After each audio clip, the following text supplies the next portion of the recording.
I left Memphis as a slave and a prisoner. I was no longer the queen. That title was stolen by I, who forged my signature on a marriage certificate and thereby made himself pharaoh. Once he had secured the throne, he no longer needed me, so he sent me to labor as a slave in the Nubian gold mines. Now I was walking to Nubia, surrounded by guards who were not my own men. They had little interest in my well-being, let alone my comfort, and would likely give me no more than what was necessary to sustain my life.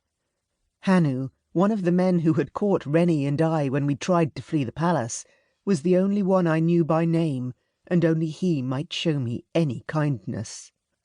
I could count on nobody other than myself. If my unborn babe and I were to survive this journey, it would be up to me. Thankfully the babe was still small, and the hottest months of Akhet had passed. Now the days eased into Peret, which was the coolest time of year and the shortest days. Nights would be cold out here, but at least the days would be bearable. We walked all through the afternoon and didn't stop even for a few moments. The soldiers ate and drank as they walked, and nobody thought to offer me anything. My mouth was dry and my stomach growled, but I was determined to ask for nothing from these men. I had taken from me everything he could, but the one thing I had left was my dignity. I could barely remain on my feet by the time we stopped for the night. "Tie her to the wagon," the captain said to nobody in particular. "Is that really necessary?" Hanu asked. "We are in the middle of nowhere. She will die if she tries to run off." The captain shot him a look. "Don't make me repeat myself." "Yes, Captain." Hanu retrieved a length of rope from the wagon. He pitched his voice low so that only I could hear. "I am sorry, but you heard him." "I need some privacy first." He shot a glance towards the captain. "Please." "Be quick." He led me behind the wagon so that I was somewhat concealed from the rest of the squad and turned his back while I relieved myself. When I was finished, he held out the rope. "Give me your hand," he said. As he tied the rope around my wrist, he glanced down at my feet.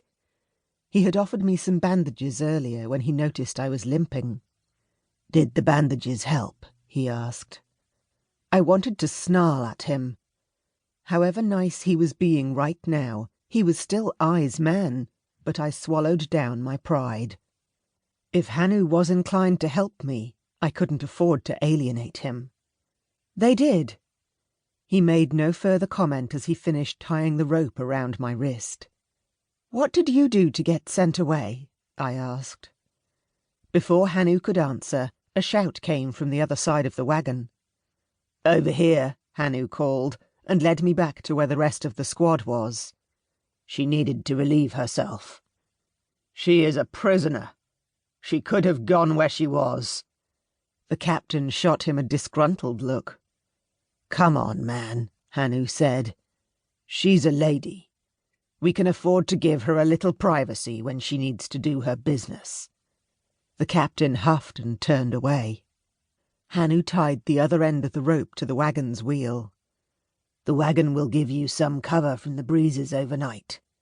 Someone will bring you food later.